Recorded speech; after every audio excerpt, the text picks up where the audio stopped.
बिस्मिल्लाहिर्रहमानिर्रहीम। आज हम बात करेंगे इमाम बुखारी रहमहुल्लाह की एक मौलिक गलती के बारे में, और उस गलती की वजह से एक औरत की जान भी जा सकती है, मर्द भी उससे मुतासिर होता है अगरचे बराह रास्त नहीं बिलवास्ता तौर पे। और उस गलती का ताल्लुक़ औरतों के मसाइल किताबुल हैद के साथ है, जो कि इमाम बुखारी रहमहुल्लाह अपनी किताब सही अल बुखारी में लेकर आए हैं। चूँकि इस्लामी उलूम व फ़नून का मुताला करने वाले कुरान और अहादीस का मुताला करते हैं, और मर्दों के साथ साथ ख़वातीन भी उनमें शामिल हैं, और उनका इल्मी पस मंज़र एजुकेशनल बैकग्राउंड साइंसी नहीं होता अमूमन, और ना ही साइंस उनकी या हमारी फील्ड है, मैदान है। तो इसलिए बहुत ज़्यादा इम्कान है कि ख़वातीन में से कोई ख़ातून तो तालिबात में से कोई तालिबा इमाम बुखारी रहमहुल्लाह ने जैसे बात बयान की है उसको वैसे समझ ले, और ये चीज़ उसके लिए जानलेवा साबित हो। आगे आने वाली गुफ्तगू मेरी इस बात को खूब वाज़े करेगी, और ये जो मसला है रोज़े रोशन की तरह अयां हो जाएगा। आगे बढ़ने से पहले मैं एक बात अर्ज़ कर दूं ताकि आगे आने वाली गुफ्तगू आपको बखूबी समझ आ सके। वो बात यह है कि हमारी मज़हबी किताबों में, अहादीस और फ़िक़ह की जो किताबें हैं उनमें जहाँ औरतों के मसाइल बयान किए गए हैं, बिलखुसूस किताबुल हैद, इनमें औरतों के ऊपर जो है वो इन्हिसार किया गया है, दारोमदार रखा गया है। औरतों के अक़वाल, औरतों के बयानात, औरतों के मुशाहदात और औरतों के तजर्बात को मद्देनज़र रखा गया है, और उनके मुताबिक जो हैं वो मसाइल आइम्मा कराम और फ़ुक़हाए इज़ाम ने बयान किए हैं।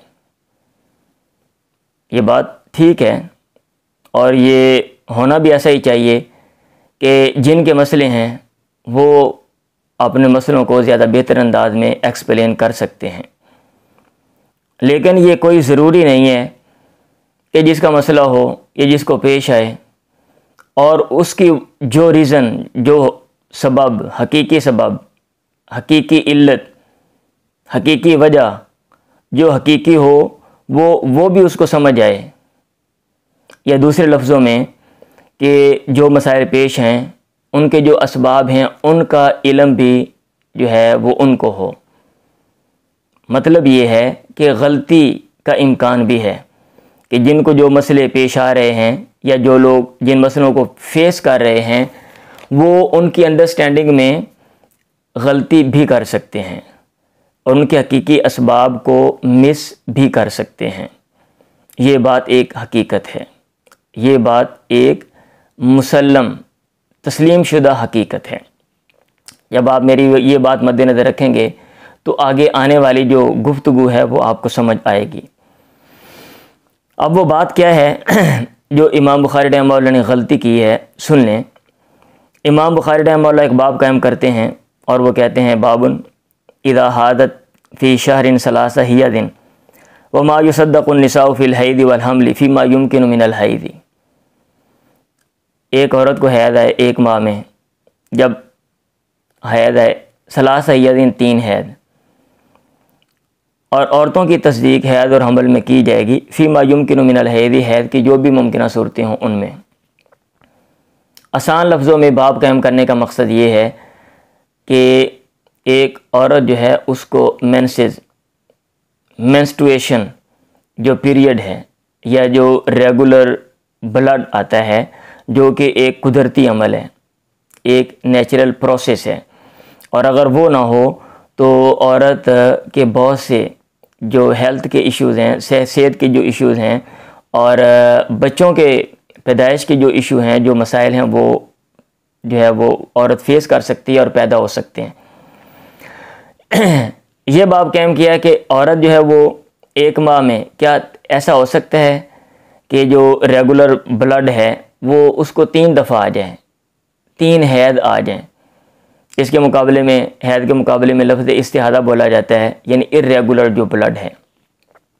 तो इमाम बुखारी रहमहुल्लाह का मौक़िफ़ ये है कि यस, एक औरत को 3 हैज़ आ सकते हैं। अच्छा, कैसे?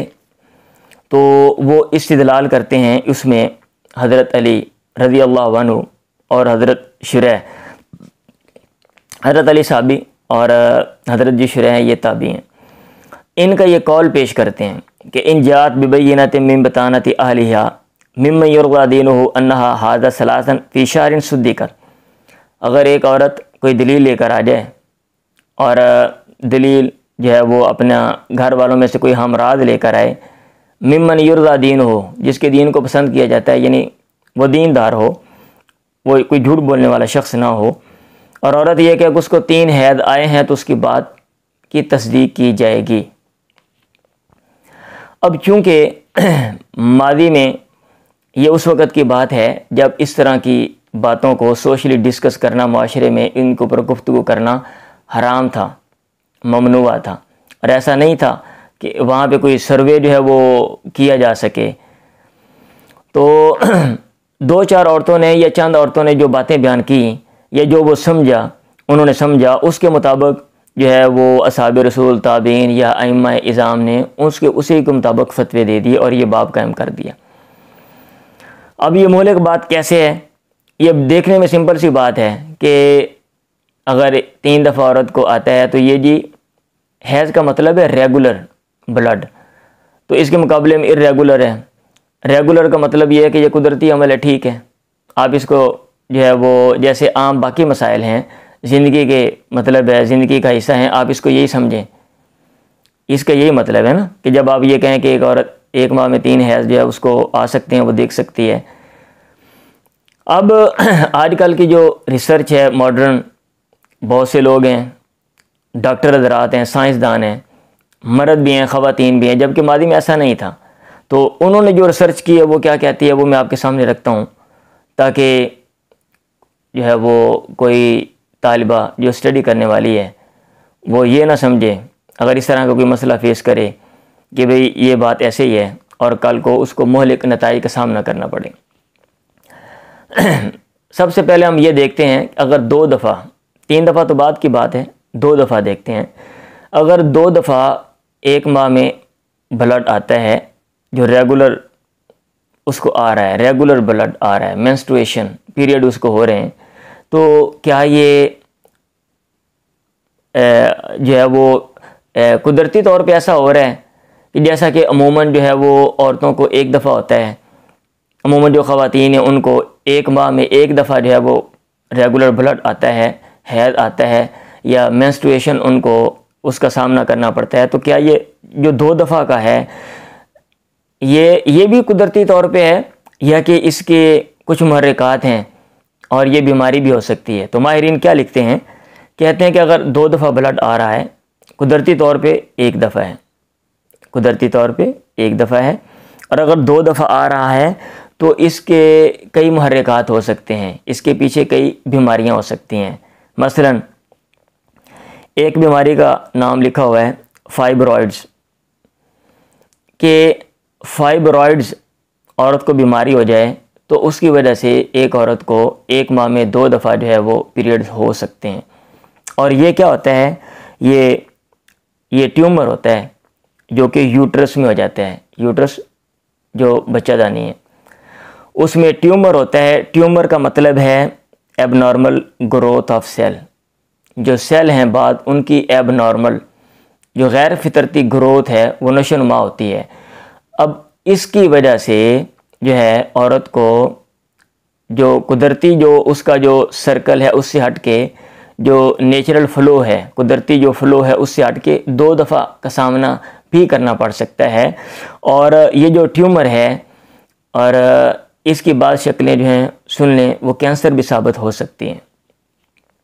अच्छा, एक ये बीमारी है, यानी 2 दफ़ा अगर एक औरत को ब्लड आता है तो उसकी एक बीमारी तो उसको ये भी हो सकती है। दूसरी बीमारी थायराइड प्रॉब्लम, जो थायराइड है इसका मसला भी हो सकता है। ये गले में गुदूद होते हैं, ग्लैंड होते हैं, थायराइड ग्लैंड, जिनकी वजह से हार्मोन की जो है वो पैदाइश होती है। और वो हार्मोन्स वो हैं जिनका ताल्लुक़ मेटाबॉलिज़्म निज़ाम हज़म के साथ है, ग्रोथ एंड डेवलपमेंट इंसान की नशोनुमा बढ़ोतरी के साथ है, इमोशंस एंड मूड्स जज्बात और एहसासात के साथ है, फर्टिलिटी एंड सेक्सुअल फंक्शन बच्चे की पैदाइश और सेक्स के मसाइल के साथ है, स्लीप नींद के साथ है, ब्लड प्रेशर के साथ है। अब अगर ये जो गले का जो गदूद है, मतलब है ये जो थायराइड ग्लैंड है, अगर ये हार्मोन सही रिलीज़ नहीं कर रहा तो इसकी वजह से भी, इसकी डिस्टर्बेंस की वजह से भी जो ब्लड है वो 2 दफ़ा आ सकता है, मतलब ये भी बीमारी है। एक और है पॉलीसिस्टिक ओवरी, यानी खून 2 दफ़ा आ रहा है। इसकी एक वजह ये भी हो सकती है पॉलीसिस्टिक ओवरी। अब ये क्या होता है? पॉली का माना बहुत ज़्यादा, सिस्ट कहते हैं थैलियों को, यानी थैली नुमा जो है ना वो कुछ चीज़ें बन गई। ओवरी कहते हैं अंडादानी, बच्चेदानी को, कि उसके ऊपर जो थैलियाँ सी बन गई हैं, जिसकी वजह से जो है ना वो जो कुदरती जो बहाव है, जो नेचुरल जो सर्कल है वो डिस्टर्ब हो गया है और 2 दफ़ा जो है वो औरत को जो है ना वो पीरियड का सामना करना पड़ रहा है। एक और बीमारी इसमें है और वो है एंडोमेट्रियोसिस।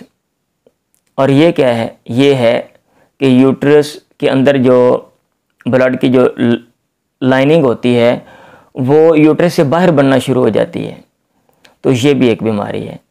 अब यहाँ पे ये देख लें कि अगर एक औरत को एक माह में 2 दफ़ा ब्लड का सामना करना पड़ता है, जो क्या कहते हैं मेंस्ट्रुएशन का सामना करना पड़ता है, तो जो दूसरी दफ़ा जो उसको सामना करना पड़ रहा है उसके पीछे ये बड़ी ये बीमारियां हैं और इनके बड़े मनफी असरात हैं। जब 2 दफ़ा ब्लड आने पर ये बीमारियां हैं, आप ख़ुद फैसला करें कि 3 दफ़ा अगर आता है तो क्या ये कुदरती अमल है, क्या ये नेचुरल प्रोसेस है? अब अगर एक लड़की तालिबा जो कि बलूगत के बाद बढ़ोतरी की उम्र होती है और कुवान नशोनुमा पाना होता है, वो ये बात पढ़ती है। अब इन मसलों को हमारे माशरे में डिस्कस भी नहीं किया जाता, हमें शर्म भी आती है। हम ज़्यादा से ज़्यादा क्या करेंगे? और ना ही हमारे पास है ऐसे हैं कि भाई सहूलियात हैं कि किसी को मसला पेश है, किसी नौजवान को वो जाए और वो किसी डॉक्टर के पास जाके डिस्कस करे, ना ही ये सहूलत है।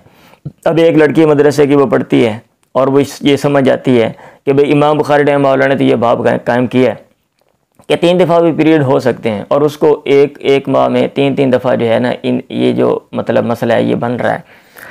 अब ये बहुत बड़ी बीमारियां हैं। ये पॉलीसिस्टिक ओवरी की वजह से बच्चों का मसला बन सकता है, बच्चों की पैदाइश का मसला बन सकता है। अच्छा, अब उसको बलूगत के बाद इन चीज़ों का सामना है, 2 दफ़ा या 3 दफ़ा उसको ब्लड आ रहा है और वो ये समझ रही है कि ये हैद ही है, ये तो कुदरती अमल है। अब वो बताती नहीं है। कल को उसकी जो शादी हो जाती है तो शादी होने के बाद फिर आगे मसले होते हैं हमारे माशरे में। सबसे पहले ये देखा जाता है अभी बच्चा हुआ है या नहीं हुआ। अब वो ना होने की वजह से जो है ना होने की वजह से अब वो भी परेशान होती है, उसका खामद भी परेशान होता है, लड़की के माँ बाप भी परेशान होते हैं और जो लड़के के घर वाले हैं वो भी सारे जो है वो डिस्टर्ब होते हैं।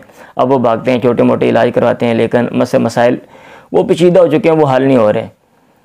और ये पेचीदगी कब शुरू हुई? ये कई सालों पहलों से शुरू हुई। और कोई भी बीमारी आपसे ये समझते हैं कि इब्तदा में तो उसको कवर किया जा सकता है, लेकिन अगर वो फैल जाए, अगर उसकी जड़ें मजबूत हो जाएं तो फिर उसको कंट्रोल करना जो है वो नामुमकिन हो जाता है, मुश्किल हो जाता है। तो ये वजह थी मैंने आपके सामने ये जो है अपनी गुजारिशात और अपने जो फाइंडिंग्स हैं मैंने रखी हैं। तो अगर आप में से किसी के पास इसके बारे में इल्म हो या इसमें जो है मैंने कहीं गलती की है तो कोई ये समझे कि नहीं ये बात ऐसे नहीं है, इसको ये ऐसे होनी चाहिए, तो उसको ज़रूर जो है वो मेरे साथ उसको शेयर करना चाहिए।